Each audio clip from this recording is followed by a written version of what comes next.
Ito yung mga kakailanganin ng mga foreign workers sa Saskatchewan. Sa gustong mag-Canada at makamenos gasto sa pag-a-apply dito, ay ito na yung chance mo. May mga designated Canadian na pupunta dyan sa Pilipinas ngayong December 11 to December 14. Kaya ayusin na natin ng maigi ang ating resume na naka-Canadian resume template. Try natin, wala namang mawawala. Ganito lang po kabilis mag-apply sa Saskatchewan.ca Philippine Recruitment Mission. So punta po tayo dito sa Chrome o kung ano pang yung gamit nyo. Type lang natin ang Saskatchewan.ca. Yan. Yan.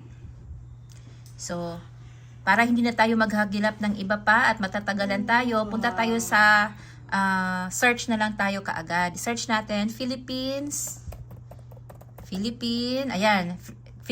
Recruitment Mission.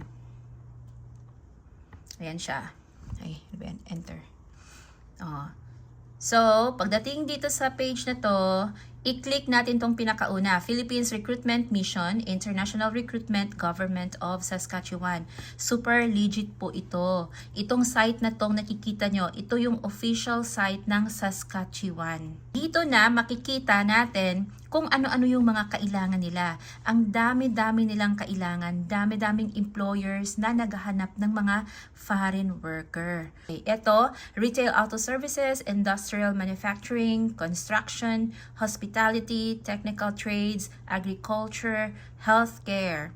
So, kita nyo naman, ang dami-daming mga employers ang nangangailangan. So, kung saan na-fit yung skills natin, pili ka dito. Halimbawa, food counter attendant ang skills mo. Tandaan po natin, para mas strong na mapipili tayo ng employer, kailangan meron tayong experience na 2 years, related experience within the last 5 years sa trabaho mo. Hawak ka ng resulta ng IELTS at saka ECA, mas mabilis. At mga certificates na kailangan. Mabilis mo lang ma-provide, mabilis ang proseso.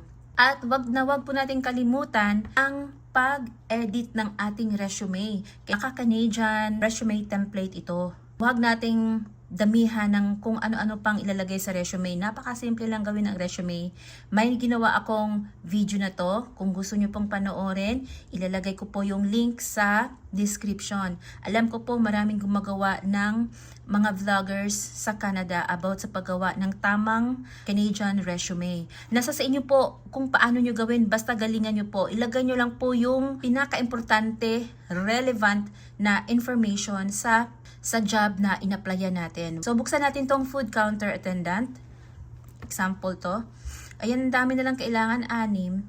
So, eto halimbawa, yung iba, ang nilalagay dito sa how to apply is by email.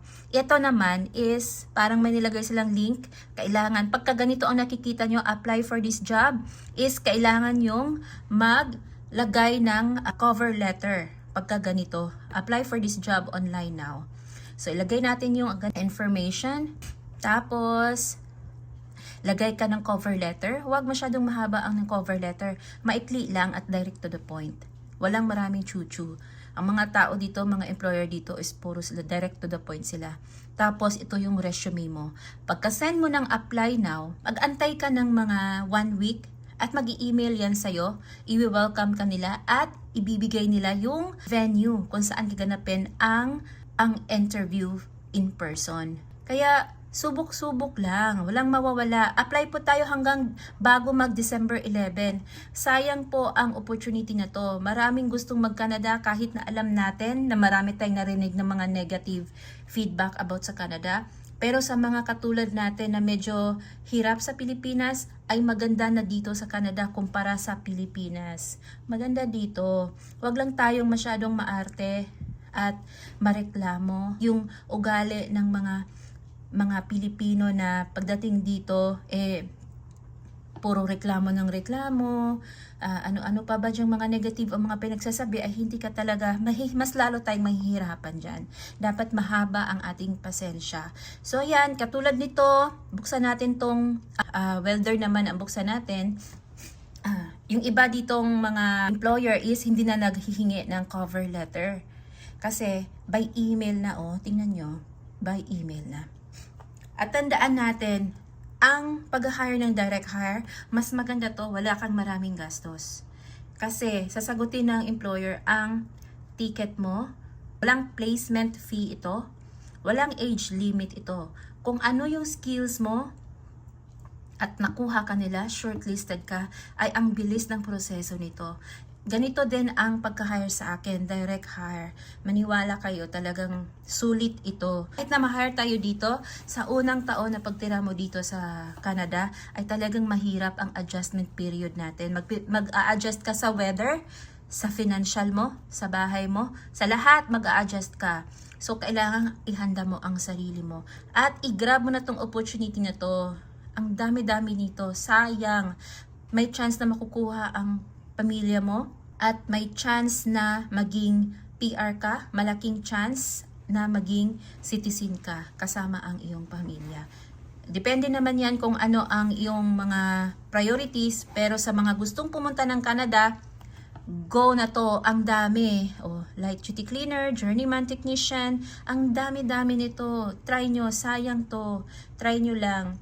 Tapos, payong kaibigan, pag halimbawa po na-hire po tayo dito, na-invite po tayo sa interview at naipasa natin ang interview, huwag muna tayong mag-resign sa trabaho dahil magastos ito lalo na sa mga personal documents. Kailangan natin ng pera para makumpleto ang mga documents na kakailanganin.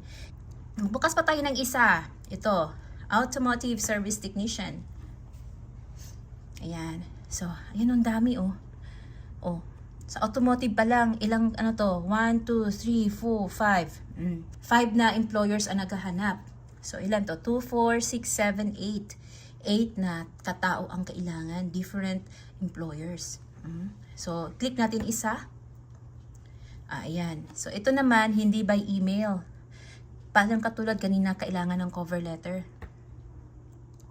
Ayan. Lagyan natin ang information. Attach cover letter. Tapos yung resume din natin. Tapos, apply now. Ganyan lang kadali. Sana po ay makuha natin ang ating ina-applyan na trabaho. Galingan po natin ang ating resume kasi yun po ang nagbebenta sa atin. Bali yun po ang ating marketing. Ayusin natin ng maigi ang ating resume.